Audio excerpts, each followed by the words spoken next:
जय हिंद। आज आप लोग क्लास 10th का फिजिक्स लेसन फर्स्ट पढ़ रहे हैं और लेसन फर्स्ट का नाम है प्रकाश का परावर्तन तथा अपवर्तन।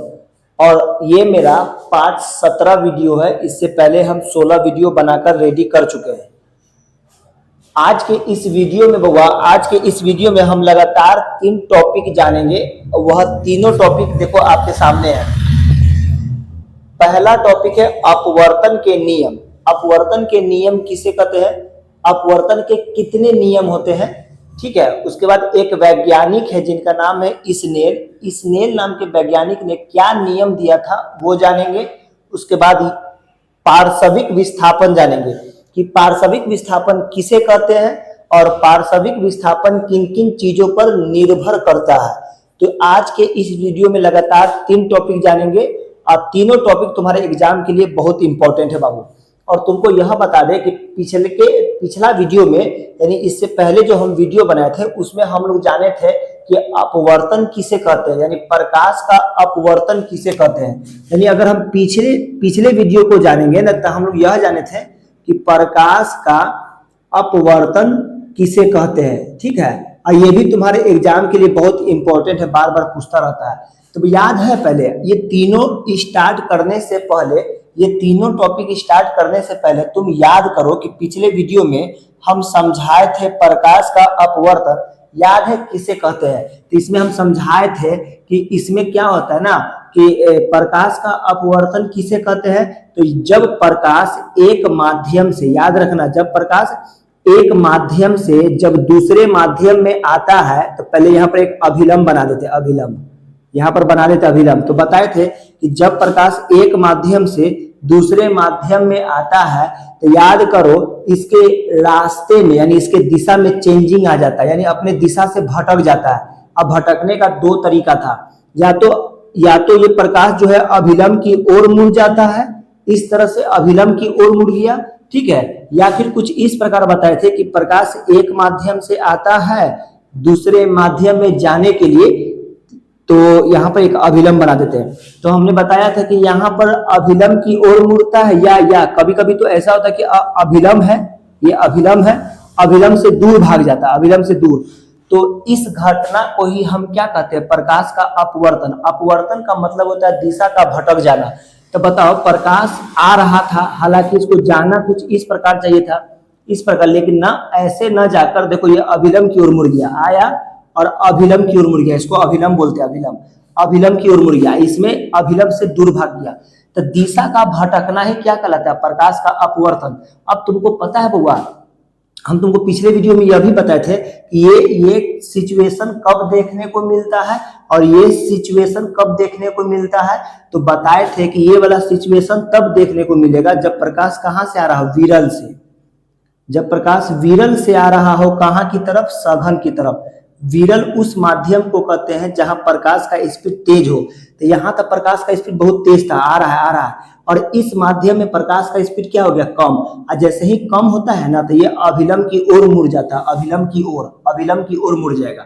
अच्छा, ये वाला सिचुएशन कब देखने को मिलता है, तो जब प्रकाश सघन माध्यम से, कौन माध्यम में, विरल माध्यम में आता है। सघन माध्यम उसे कहते हैं जहां प्रकाश का स्पीड कम होता है। तो यहाँ प्रकाश का स्पीड कम था, आराम आराम से आ रहा है, लेकिन जैसे ही विरल माध्यम में प्रवेश करता है ना तो स्पीड तेज हो जाता है, और जैसे ही तेज होता है तो हम कहे हैं कि यह अभिलंब से क्या होता है, दूर भाग जाता है। देखो ये अभिलंब से दूर भाग जाता है, यहाँ अभिलंब की ओर मुड़ गया, यहाँ अभिलंब से दूर भाग गया। बोलो समझ में आया।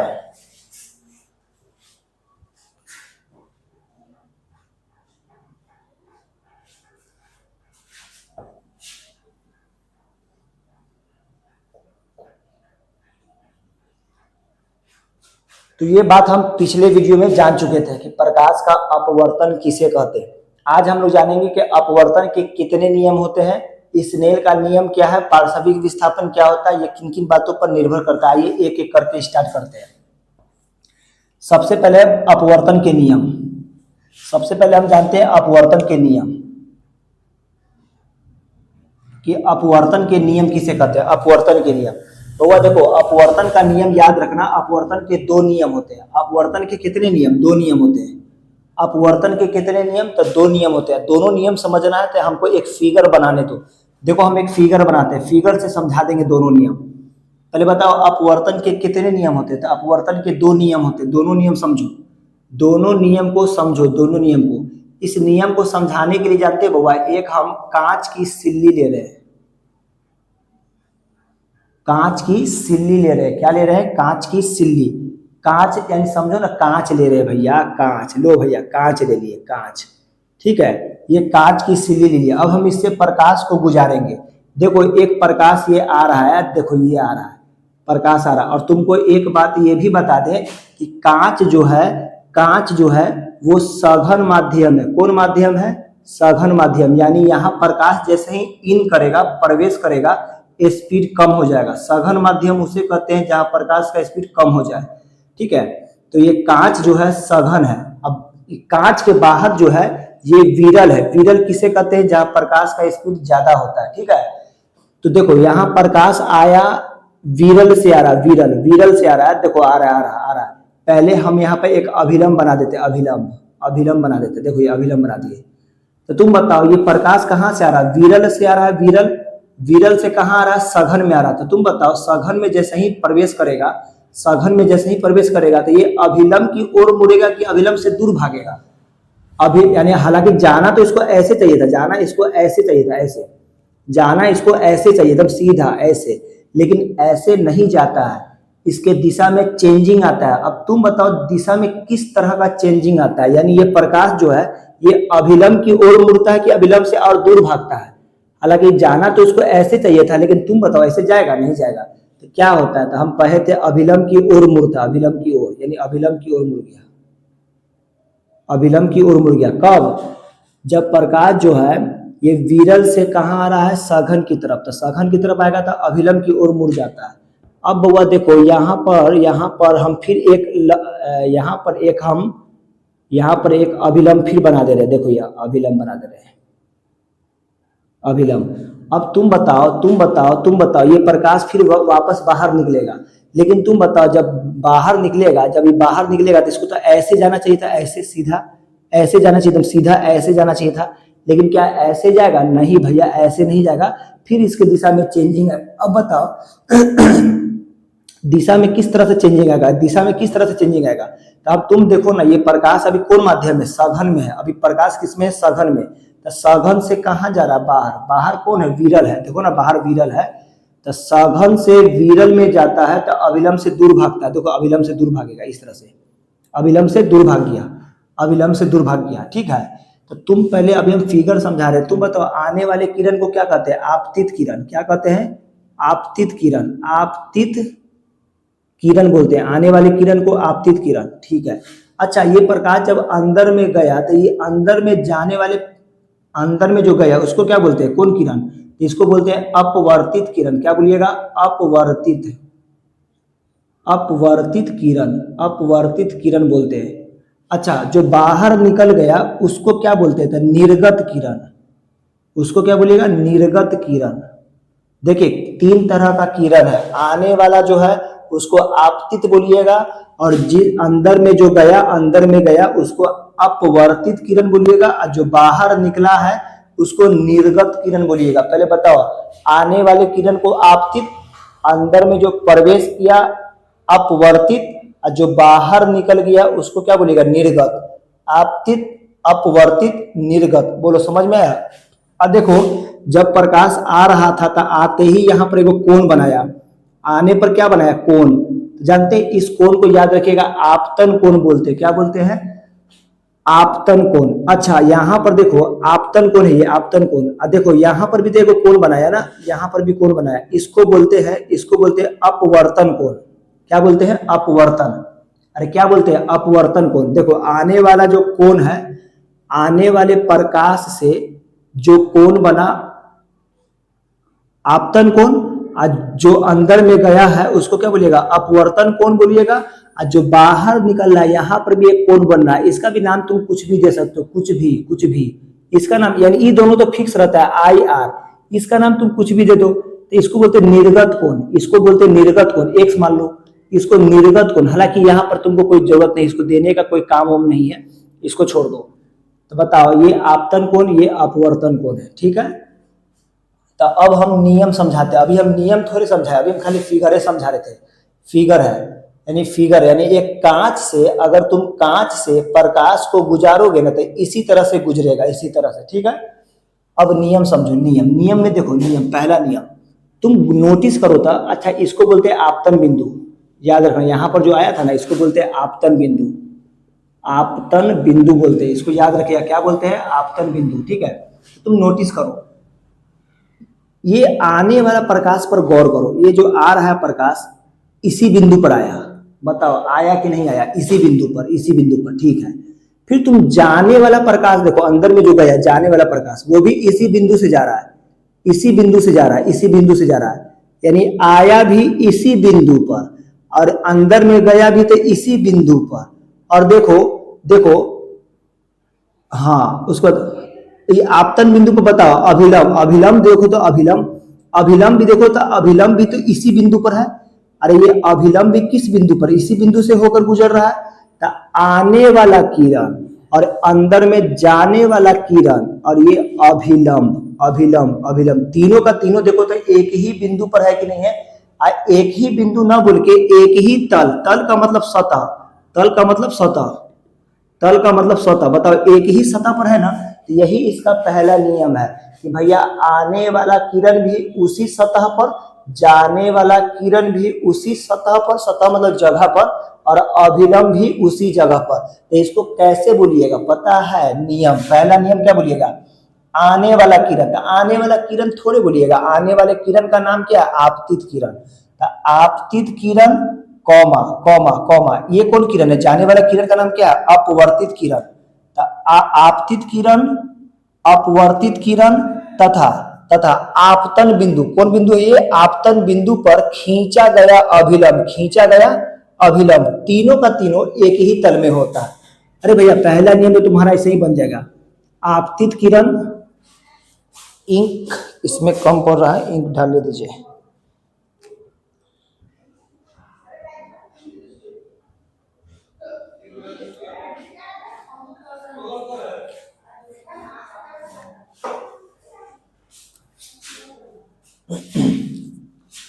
कौन किरण है बताओ, हुआ आपतित किरण, आपतित, आपतित किरण, आपतित किरण कौमा अंदर में जो गया उसका नाम क्या है, अपवर्तित किरण, आपतित किरण कौमा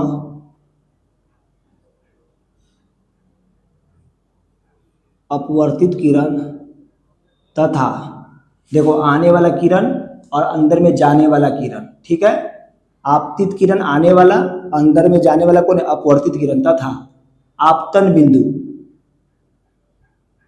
आपतन बिंदु पर, आपतन बिंदु पर बताओ खींचा गया अभिलंब है कि नहीं है, आपतन बिंदु पर खींचा गया, खींचा गया अभिलंब, खींचा गया अभिलंब, तीनों तीनों तीनों कौन, तीनों कौन था, आने वाला किरण, जाने वाला किरण और ये अभिलंब, यानी तीनों, तीनों का तीनों देखो एक ही जगह पर है। तो वही लिख रहे अभिलंब, तीनों एक ही तल, तल मतलब जगह समझो ना, एक ही तल पर होता है, तीनों एक ही तल पर होता है। ये रहा इसका पहला नियम, पहला नियम। अच्छा दूसरा नियम देखो क्या है, दूसरा नियम क्या है, दूसरा नियम क्या समझो, तुम यहाँ पर नोटिस करो था, जितना झुकाव से आया है प्रकाश, मान लो कि प्रकाश जब आ रहा है यहाँ 60 डिग्री बना रहा है, एक हम बात करें मानने के लिए कि जितना झुकाव से आ रहा है, मान लो आते वक्त 60 डिग्री बना, कितना डिग्री, आते वक्त 60 डिग्री, तो क्या लगता है कि जाते वक्त भी 60 डिग्री बनाएगा। तुम नोटिस करो भैया, जितना झुकाव से आया है क्या उतना ही झुकाव से गया है, तुम नोटिस करोगे तो साफ नजर आए कि नहीं उतना ही झुकाव से नहीं गया है, क्योंकि देखो असल में तो इसको ऐसे जाना चाहिए, अगर ऐसे जाता ना, ऐसे ऐसे ऐसे, अब जैसे आया था वैसे ही अगर गुजर जाता तब हम कह सकते थे कि जितना झुकाव से आया उतने झुकाव से गया, लेकिन नहीं, देखिए ना यहाँ आया इतना झुकाव से, ज्यादा झुकाव है, देखो ज्यादा, यहाँ देखो यहाँ पर अभिलंब की ओर मुड़ गया, तो यहाँ का झुकाव यहाँ का झुकाव अलग है, यहाँ झुकाव अगर 60 डिग्री होगा तो जरूरी नहीं कि यहाँ 60 डिग्री हो, यहाँ कम होगा, यहाँ झुकाव कम होगा, पक्का है कि कम होगा, हो सकता है 50 डिग्री हो, 40 डिग्री हो। तो ये बात कैसे पता करेंगे, कैसे पता करेंगे कितना झुकाव से आया और कितना झुकाव से गया, यह बात कैसे पता करेंगे। तो एक वैज्ञानिक थे जिनका नाम था स्नेल। क्या नाम था? स्नेल नाम के वैज्ञानिक थे। अरे क्या नाम था? स्नेल। अब वह स्नेल नाम के एक वैज्ञानिक है जिन्होंने बताया, स्नेल नाम के एक वैज्ञानिक है जिन्होंने बताया कि अगर आपको पता करना है ना कि कितना झुकाव से आया और कितना झुकाव से गया, तो कुछ नहीं करना है, ये आपतन कोण ले लेना है। इसका नाम है आपतन कोण। क्या नाम है? आपतन कोण। क्या ले लेना है? आपतन कोण। और आपतन कोण के साथ ना जया लगा दो, जया। आपतन कोण की जया, जया मतलब साइन, पढ़ा है मैथ में, साइन थीटा, कॉस थीटा, ये सब पढ़ा है, तो उसी को बोलते हैं जया। क्या बोलना है? जया। आपतन कोण की जया, ठीक है। उसके बाद ये वाला ले लेना, अपवर्तन कोण। इसका नाम क्या है? अपवर्तन कोण। ये आपतन कोण, अपवर्तन कोण। अपवर्तन कोण का नाम बताओ? आर। अपवर्तन कोण का नाम क्या है? आर। अपवर्तन कोण, इसमें भी जया लगा देना, जया मतलब साइन। और दोनों का अनुपात निकाल दो। अनुपात मतलब बटा, अरे अनुपात मतलब बटा बोलो चाहे भाग कर दो, दोनों का भाग। जब भी भाग करोगे ना तो ये हमेशा एक स्थिरांक आएगा। एक स्थिरांक कहने का मतलब है कि एक कांस्टेंट वैल्यू आएगा, कांस्टेंट यानी एक अंक निकल कर आएगा, अंक एकदम फिक्स वैल्यू, ठीक है। ये बात किसने बताया था? स्नेल ने बताया था। क्या बताया था? स्नेल ने क्या बताया था? स्नेल ने क्या बताया था कि भाई अगर आपको पता करना हो कि कितना झुकाव से आया और कितना झुकाव से गया, ठीक है, कितना झुकाव से आया और कितना झुकाव से गया, तो आपको कौन सा फॉर्मूला लगाना, यही वाला। इसको कैसे बोलिएगा? आपतन कोण। अरे आय का मतलब क्या है? आय का नाम क्या है? आपतन कोण। आपतन कोण, आपतन कोण। क्या बोलिएगा? आपतन कोण। यानी देखो ना, ये आपतन कोण है क्योंकि आने वाले प्रकाश से बना है ना, तो इसीलिए नाम दे रहे आपतन कोण। अच्छा, आर। आर का नाम क्या है? अपवर्तन कोण। अपवर्तन, अपवर्तन कोण, याद रहेगा दोनों का नाम। आपतन कोण, अपवर्तन कोण। तो बोलिए आपतन कोण की जया, आपतन कोण की जया तथा तथा अपवर्तन कोण की जया का अनुपात एक स्थिरांक होता है, यानी एक कांस्टेंट वैल्यू होता है, फिक्स वैल्यू होता है। और बउआ याद रखिएगा, इस नियम को ही, इस नियम को पता है स्नेल का नियम भी कहते हैं। स्नेल का नियम भी कहते हैं। स्नेल का नियम काहे कहते हैं मालूम चला? क्योंकि स्नेल नाम के वैज्ञानिक ने यह बात कहा था, इसीलिए इसका नाम क्या पड़ गया? स्नेल का। तो उम्मीद है कि स्नेल का नियम भी आप समझ गए। अब बताइए अपवर्तन के कितने नियम है? फिर से बताइए अपवर्तन के कितने नियम है? 2 नियम। पहला नियम क्या है बउआ? पहला नियम क्या है? कह दीजिएगा कि आने वाला प्रकाश, ये अंदर में जाने वाला प्रकाश, ये खींचा गया जो लंब है, लंब, तीनों का तीनों एक ही जगह पर होता है। ये पहला, दूसरा, तीसरा, तीनों का तीनों जो है देखिए तो एक ही जगह पर है। तो इसको आप भाषा में कैसे बोलिएगा? कैसे बोलिएगा? आपतित किरण यानी आने वाला, आपतित किरण कौमा अपवर्तित किरण तथा आपतन बिंदु पर खींचा गया अभिलंब तीनों एक ही तल पर होता है। ये पहला नियम, ऐसे ही आपको लिखना है, ये आपका फेयर करवा रहे हैं हम। अच्छा, दूसरा नियम क्या कहिएगा? दूसरा नियम कहिएगा आपतन कोण की जया अपवर्तन कोण की जया का अनुपात, आपतन कोण की जया अपवर्तन कोण की जया का अनुपात एक स्थिरांक होता है, ठीक है। ये आपका दूसरा नियम है। इस नियम को देने वाले कौन थे? स्नेल। इसलिए इस नियम का नाम क्या पड़ गया? स्नेल का नियम। आओ इसको हम भाषा में लिख देते हैं, तुम लोग फेयर कर लेना। अरे भैया थोड़ा फेयर हम करवा रहे हैं, फिगर भी उतारना है। दूसरा नियम,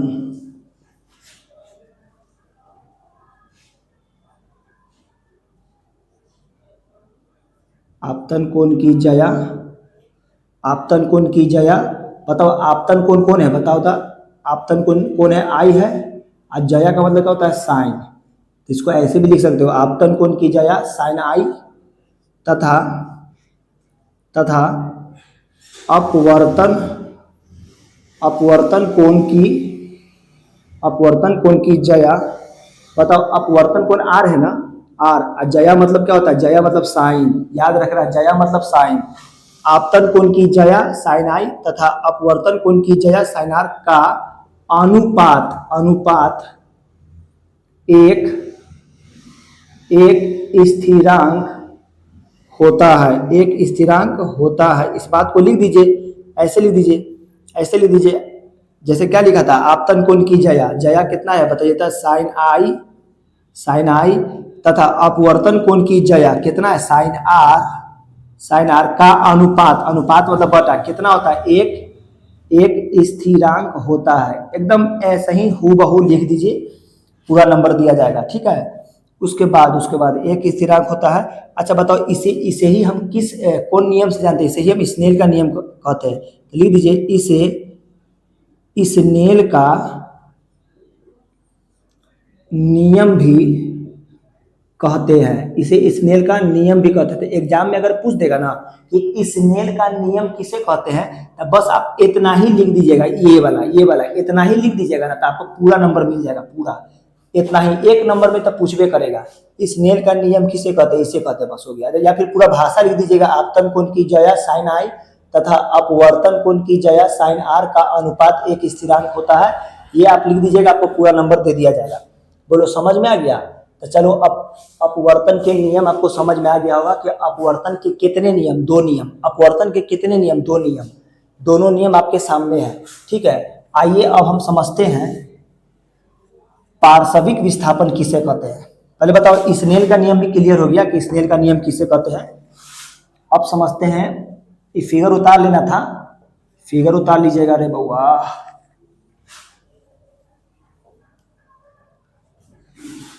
अब हम समझते हैं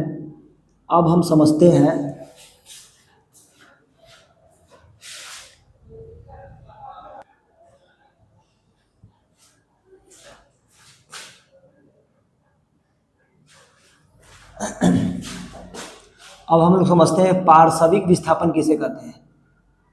पार्श्विक विस्थापन किसे कहते हैं, आइए समझते हैं। पार्श्विक विस्थापन किसे कहते हैं। इसके लिए फिर से हमको कांच लेना पड़ेगा, जो अभी जस्ट लिए थे हम। कांच, देखिए ये कांच है, कांच का एक सिल्ली है बउआ। कांच का क्या है, एक सिल्ली है, सिल्ली चबूतरा। कांच है, कांच का एक चबूतरा है, उसी को सिल्ली बोलते हैं या स्लैब, ठीक है। तो ये कांच ले लिए हैं, याद रखिएगा। ये क्या है बउआ, कांच है। अब देखो, इसमें हम प्रकाश को गुजारेंगे, इसमें प्रकाश को गुजारेंगे। देखो इस तरह से प्रकाश आया, क्या लगता है कि प्रकाश आया तो एकदम सीधा निकल जाएगा, एकदम सीधा नहीं भाई, इसके दिशा में चेंजिंग आ जाता है। अब चेंजिंग दिखाने के लिए एक अभिलंब बना दो, याद रखना। अरे क्या बना देना, अभिलंब। देखो ये अभिलंब बना दिए। अब बताओ, ये आया तो आने के बाद एकदम सीधा निकल जाएगा, नहीं, ये थोड़ा सा ना अभिलंब की ओर मुड़ जाता है, अभिलंब की ओर। देखो ये ऐसे मुड़ गया, अभिलंब की ओर मुड़ गया। तुम बताओ ये प्रकाश जो आ रहा था, असल में इसको जाना तो एकदम सीधा चाहिए था, यानी इस तरह से जाना चाहिए था, इस तरह से इसको क्या करना चाहिए था, इसको जाना चाहिए था इस तरह से। लेकिन ऐसे नहीं गया, ये थोड़ा सा अपने दिशा से भटक गया, यानी अभिलंब की ओर भाग गया। ये अभिलंब है, देखो अभिलंब की तरफ झुक गया, ठीक है। अब मैं जानते हो क्या कर रहा हूं, यहाँ पर भी एक लंब बना देते हैं, अभिलंब। देखो ये अभिलंब बना दिए। अब बताओ, ये प्रकाश बाहर निकलेगा, तो जब बाहर निकलेगा तो क्या एकदम सीधा निकलेगा, ऐसे निकलेगा, ऐसे। लेकिन नहीं भाई, ऐसे नहीं निकलता है, इसके दिशा में फिर चेंजिंग आएगा। देखो कुछ इस प्रकार से चेंजिंग आएगा, ऐसे नहीं निकलेगा। ये पता है क्या करेगा, ये थोड़ा अभिलंब से दूर भागेगा। कहाँ भागेगा, अभिलंब से दूर। क्यों? क्योंकि तुम बताओ ना रे भैया, बाहर वाला जो माध्यम है, कैसा माध्यम था, विरल माध्यम। आज जो कांच है वो कैसा माध्यम है, सघन माध्यम है। तुमको तो पता है कि जब विरल से आता है कहाँ की तरफ, सघन की तरफ, तो अभिलंब की ओर मुड़ता, अभिलंब की ओर, है ना, अभिलंब की ओर मुड़ गया। अब बताइए प्रकाश कौन माध्यम में, अभी है कौन माध्यम में, सघन माध्यम में। तो सघन माध्यम से जा रहा है कहाँ, विरल में। तो सघन से जब विरल में जाता है ना, सघन से जब विरल में जाता है तो अभिलंब से दूर भागता है, अभिलंब से दूर। कैसा भागेगा, अभिलंब से दूर। हालांकि जाना इसको ऐसे चाहिए था, लेकिन नहीं, ये अभिलंब से दूर भागेगा, ऐसे भागेगा, ठीक है, ऐसे भागेगा। अब बउआ मुझे समझाना है पार्श्विक विस्थापन देखो क्या होता है। ये जो आपतित किरण है, यानी आने वाला जो किरण है, इसका नाम क्या है, आपतित किरण। नाम बोलिए, आपतित किरण, क्या नाम बोलिएगा बउआ? आपतित किरण। तो ये आपतित किरण को अगर हम आगे की ओर बढ़ा दे, अगर इस आपतित किरण को हम आगे की ओर बढ़ा दे, देखो ये आगे की ओर बढ़ा दिए, आगे की ओर बढ़ा दिए, ठीक है, ये आपतित किरण। अच्छा, ये वाला जो किरण है इसको क्या बोलिएगा? निर्गत किरण। थोड़ा देर पहले अभी जस्ट बताया, निर्गत किरण। क्या बोलिएगा बउआ? निर्गत किरण। आपतित किरण का जो बढ़ाया हुआ भाग है, बढ़ाया हुआ भाग है, और निर्गत किरण, इन दोनों के बीच का जो दूरी है, इन दोनों के बीच का जो दूरी है, यहां से यहां तक का जो दूरी है, दूरी को याद रखिएगा, हम डी से सूचित कर रहे हैं, डी से। तो इसके बीच का जो दूरी है वह, इसी दूरी को हम क्या कहते हैं मालूम है? पार्श्विक विस्थापन कहते हैं। पार्श्विक विस्थापन कहते हैं, जिसे क्या चीज से सूचित किए हैं? डी से। तुम बताओ, पार्श्विक विस्थापन समझ में आया? पार्श्विक विस्थापन क्या है? तो ये देखो, आने वाला प्रकाश था, आने वाला प्रकाश है, आया आया, अब कहां से आ रहा है? कहां से आ रहा है? तो विरल, विरल, विरल से आ रहा है। देखो ना, विरल है, बाहर में विरल है, यहाँ प्रकाश का स्पीड ज्यादा होगा, तब अलबला के आ रहा होगा, तब आ रहा है, आ रहा है, आ रहा है। और जैसे ही कहाँ प्रवेश किया? सघन में। तो बताओ, सघन में प्रवेश करते ही यह अभिलंब की ओर मुड़ता है। कहाँ मुड़ता है? अभिलंब की ओर। ये बात हम पहले बता चुके हैं। तो अभिलंब की ओर मुड़ गया, देखो यह अभिलंब की ओर मुड़ गया। ठीक है, ठीक है, ठीक है। अब इसको निकलना है बाहर। कहाँ निकलना है? बाहर। तो तुम बताओ, बताओ कि ये प्रकाश अभी कहाँ मौजूद है? सघन में मौजूद है। और सघन से कहाँ जा रहा है? विरल में। तो बताओ, सघन से जब विरल में निकलता है तो अभिलंब से दूर भागता है। तो देखो ये दूर भाग गया, ठीक है, भाग गया। अब बताओ, ये जो आने वाला प्रकाश है, इसको अगर हम पीछे की ओर बढ़ा दे, ऐसे बढ़ा दे, देखो बढ़ा दिए, बढ़ा दिए, तो ये बढ़ाया हुआ जो भाग है और ये जो निर्गत किरण है, इन दोनों के बीच का जो दूरी है, इसी दूरी को हम क्या बोलते हैं? पार्श्विक विस्थापन। जिसे क्या चीज से सूचित करते हैं? डी से सूचित करते हैं। तो अब बताओ, पार्श्विक विस्थापन तुमसे पूछेंगे किसे कहते हैं, तो कैसे बोलेगा? भाषा ऐसे बोल देना, आपतित किरण, आपतित किरण के बढ़ाए हुए भाग से, आपतित किरण के बढ़ाए हुए भाग से निर्गत किरण, कौन किरण? निर्गत किरण के बीच की लंबवत दूरी को, लंबवत दूरी को क्या कहते हैं? पार्श्विक विस्थापन। अब बच्चा सोचे सर लंबवत दूरी, लंबवत मतलब एकदम सीधा, लंबा, एकदम लंबा, यानी लंबवत दूरी को हम क्या कहते हैं? पार्श्विक विस्थापन। आओ इसका हम परिभाषा लिख देते हैं। यहां से लिखना आप लोग स्टार्ट कीजिएगा, लेकिन ये फिगर बना हुआ है तो नीचे से लिख दे रहे हैं। ऐसे लिखेगा, आपतित किरण, कौन किरण है बउआ? आपतित किरण के, आपतित किरण के जो बढ़ाए हुए भाग, बढ़ाया हुआ भाग है ये, आपतित किरण के बढ़ाए हुए भाग से, आपतित किरण के बढ़ाए हुए भाग से निर्गत किरण, निर्गत किरण, निर्गत किरण के बीच, निर्गत किरण के बीच, निर्गत किरण के बीच के लंबवत, लंबवत दूरी को, लंबवत दूरी को, लंबवत दूरी को पार्श्विक विस्थापन कहते हैं। हाँ, लिख सकते हैं, पार्श्विक विस्थापन, विस्थापन कहते हैं, पार्श्विक विस्थापन कहते हैं, जिसे स्मॉल डी से सूचित किया जाता है, किया जाता है। ठीक है, तो भैया आपको ये दूरी जो दिखाई दे रहा है, ये दूरी जो बीच का गैप है, इसी गैप को हम क्या कहते हैं? पार्श्विक विस्थापन कहते हैं। और ये गैप आपको कब देखने को मिलेगा? तो जब ये आपतित किरण को पीछे की ओर बढ़ाइएगा ना, देखिए आगे की ओर बढ़ा दिए, पीछे करें, आगे की ओर जब अगर बढ़ा देंगे तो बढ़ाएंगे, और ये जो निर्गत किरण है, इन दोनों के बीच जो गैपिंग नजर आएगा, इसी गैपिंग को हम क्या कहते हैं? पार्श्विक विस्थापन कहते हैं। जिससे क्या चीज से सूचित करते हैं? डी से सूचित करते हैं। तो जानते हैं बउआ, ये जो गैपिंग है, कभी कभी कम भी देखने को मिलता है, कभी कभी ज्यादा भी देखने को मिलता है। यानी इसका जो दूरी है वो कभी कम भी होता है, कभी ज्यादा भी होता है। लेकिन सवाल है कि ये दूरी कम और ज्यादा कब होता है, यानी ये दूरी किन चीजों पर निर्भर करता है? आखिर किन चीजों पर निर्भर करता है? कब दूरी कम और कब दूरी ज्यादा होगा? तो जानते बउआ, ये निर्भर कई चीजों पर करता है। पहला, हालांकि निर्भर लिख दे रहे, निर्भर, निर्भर यानी पार्श्विक विस्थापन किन चीजों पर निर्भर करता है? ठीक है, किन चीजों पर? तो पहला बोल दीजिएगा, पहला कि भैया कांच की मोटाई पर। अरे कांच की किस पर? मोटाई पर, मोटाई पर। यानी अगर मोटाई मान लीजिए ज्यादा है, कांच का मोटाई क्या है? ज्यादा, यानी कांच एकदम मोटा मोटा है, तो कांच का मोटाई ज्यादा रहेगा तो ये दूरी भी क्या रहेगा? ज्यादा रहेगा। दूरी भी क्या रहेगा? ज्यादा, यानी दूरी ज्यादा रहेगा। दूरी क्या रहेगा? ज्यादा। अगर कांच एकदम मोटा मोटा ले लिए हैं तो दूरी भी क्या रहेगा? ज्यादा रहता है। क्या रहता है? ज्यादा। तो दूरी मत बोलिएगा, इस दूरी का नाम अभी बताए ना, पार्श्विक विस्थापन बोलिएगा। क्या बोलिएगा? पार्श्विक विस्थापन बोलिएगा। पार्श्विक विस्थापन, यानी अगर मोटाई ज्यादा तब पार्श्विक विस्थापन भी क्या रहेगा? ज्यादा रहेगा। तो बताओ दोनों में कैसा रिलेशन है? अगर उल्टा बोल दे, मान लो मोटाई अगर कम है, मोटाई अगर कम है तब पार्श्विक विस्थापन भी क्या का रहेगा? कम। तो ई ज्यादा तो ई भी ज्यादा, ई कम तो ई भी कम। तो दोनों में रिलेशन देखिएगा ना कहीं समानुपाती वाला। समानुपाती समझ रहे हैं? एक के बढ़ने से अगर दूसरा बढ़ रहा है तो उसको हम कैसा रिलेशन कहेंगे? समानुपाती।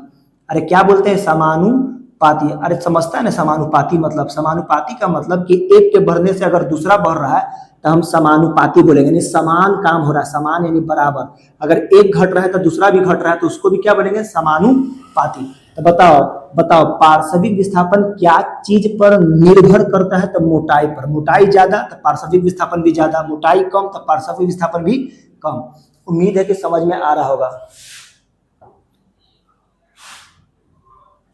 अच्छा, दूसरा निर्भर क्या चीज पर करता है? दूसरा निर्भर क्या चीज पर करता है? तो दूसरा निर्भर करता है, पता है क्या? आपतन कोण पर। आपतन कोण यानी आग कितना झुकाव से रहा है, यानी प्रकाश कितना झुकाव से आ रहा है। यानी अगर प्रकाश जितना झुकाव से आता है, जितना ज्यादा झुकाव से आएगा उतने ज्यादा दूरी बनाकर जाएगा। अरे जितना ज्यादा झुका करके आएगा ना उतने ज्यादा बड़का दूरी बनाएगा। यानी ये जो आ रहा है, यानी आपतन कोण जितना ज्यादा रहेगा, आपतन कोण जितना ज्यादा रहेगा, पार्श्विक विस्थापन भी उतने ज्यादा होगा। यानी अगर आपतन कोण का मतलब कितना झुकाव से आ रहा है, जितना झुकाव से आएगा उतने ज्यादा दूरी बनाकर जाएगा। यानी अच्छा है, आपतन कोण जितना कम यानी झुकाव जितना कम, प्रकाश का झुकाव जितना कम रहेगा पार्श्विक विस्थापन भी उतने कम रहेगा। तो कहीं ना कहीं देखिएगा तो इसमें भी वही रिश्ता है। कैसा रिश्ता है? समानुपाती वाला। आपतन कोण ज्यादा तो पार्श्विक विस्थापन ज्यादा, आपतन कोण कम तो पार्श्विक विस्थापन भी क्या रहेगा? कम। तो दोनों में कैसा रिलेशन है? समानुपाती। समानुपाती समझ में आ रहा होगा। समानुपाती का मतलब बराबर काम। एक के बढ़ने से अगर दूसरा बढ़ रहा है, चाहे एक के घटने से अगर दूसरा घट रहा है, तो ऐसे रिलेशन को क्या कहते हैं? समानुपाती बोलते हैं। तो भैया देखो देखो देखो, पार्श्विक विस्थापन मोटाई पर भी निर्भर कर रहा है। अब पार्श्विक विस्थापन किस पर निर्भर कर रहा है? आपतन कोण। अरे समझ में आया? उम्मीद है कि समझ में आ रहा होगा।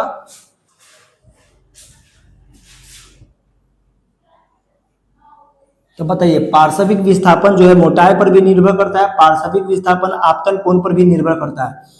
एक चीज और सुनिए, इसका नाम अभी आप पहली बार सुन रहे हैं, हालांकि इसको हम आगे भी बताएंगे। अपवर्तनांक। क्या लिखे बउआ? अपवर्तनांक। ठीक है, अपवर्तनांक। अब बच्चा सोच रहा होगा सर अपवर्तनांक क्या होता है? हल्का सा हम ठेठ भाषा में बता देते हैं समझने लायक कि अपवर्तनांक एक ऐसा चीज है जो प्रकाश के स्पीड को रोकने का काम करता है। यानी अपवर्तनांक एक ऐसा चीज है जो प्रकाश के स्पीड को रोकने का काम करता है। तो सुनो, और हर माध्यम का अपना अपना अपवर्तनांक है। जैसे कांच है तो कांच का भी अपवर्तनांक है। बाहर मान लीजिए हवा है तो हवा का भी अपवर्तनांक है। अपवर्तनांक समझो ना एक तरह का डॉन है जो प्रकाश के स्पीड को रोक देता है। जहां प्रकाश आ रहा अलबला के उसके स्पीड को रोक देगा। कौन रोकता है? अपवर्तनांक। ठीक है, या फिर ऐसे भी कह सकते हैं कि अपवर्तनांक एक ऐसा चीज है जो प्रकाश के दिशा को ना बदल के रख देता है। जैसे तुम बताओ, प्रकाश जा रहा था ऐसे, असल में तो इसको ऐसे जाना चाहिए था, ऐसे जाना चाहिए था, ऐसे जाना चाहिए था, लेकिन ना इसका दिशा में आ गया चेंजिंग। इसके दिशा में चेंजिंग भी कौन लाता है मालूम है? यही अपवर्तनांक लाता है। ठीक है, समझने लायक हो गया। आइए अब हम समझाते हैं।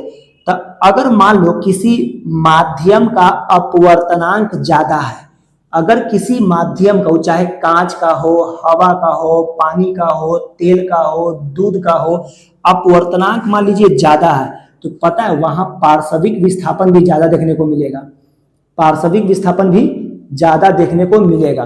यानी ये ज्यादा तो ये भी ज्यादा, ये कम तो ये भी कम, तो इन दोनों में भी कैसा रिलेशन हो गया, समानुपाती वाला। कैसा रिलेशन, समानुपाती। अब बताओ पार्श्विक विस्थापन किन किन चीजों पर निर्भर करता था। पार्श्विक विस्थापन मोटाई पर निर्भर करता है, पार्श्विक विस्थापन आपतन कोण पर निर्भर करता है, पार्श्विक विस्थापन अपवर्तनांक पर निर्भर करता है।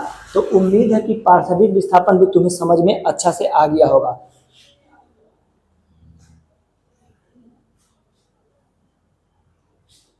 तो इसको हम लिखवा देते हैं अच्छा से, इसको यहां से इसको लिखवा देते हैं, चाहे इसको हेडिंग बना दो ऐसे करके हेडिंग बना दो। पार्श्विक विस्थापन, पार्श्विक विस्थापन, विस्थापन किन किन कारकों पर निर्भर